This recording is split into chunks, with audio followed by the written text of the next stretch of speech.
అండి. గచ్చిబౌలికి అయితే మనకి ఒక ప్రింటర్ అయితే వచ్చింది. మన మసీద్ బండ్ నుంచి అయితే వచ్చింది ప్రింటరు. ఇది గచ్చిబౌలి రీసెర్చ్ సెంటర్. ఇదే చూడండి 410 వచ్చింది మనకి మసీద్ బండ. అయితే E3 ఎర్రర్ వస్తుంది. ప్లస్ ఏంటంటే చూడండి బ్లాక్ హెడ్ దగ్గర కూడా ఎర్రర్ వస్తుంది. ఇది ఏంటి ప్రాబ్లం అనేది చెక్ చేద్దాం.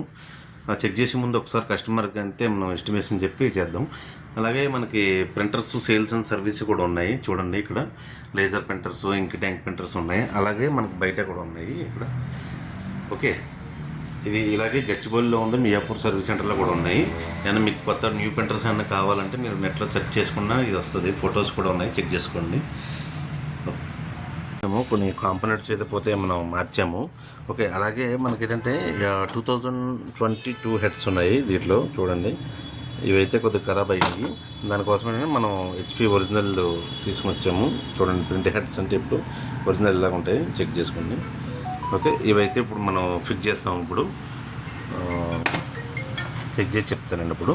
ఓకే, ప్రింట్అవుట్ తీసినప్పుడు ప్రింట్ అయితే వచ్చింది, అలైన్మెంట్ అయ్యింది. ప్రింట్ చూడండి ఒకసారి నీట్గా వచ్చింది. ఓకే, ఇప్పుడైతే మనం స్కానింగ్ మనం కలర్ ప్రింట్ అయితే ఒకటి కొడదాము, చూద్దాము ఒకటి కొట్టి ఎట్లా వస్తుంది అనేది. కలర్ ప్రింట్ అయితే చేసాం మనం.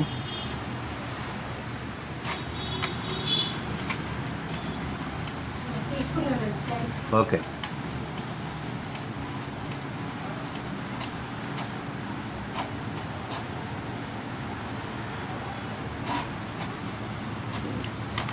చూడండి.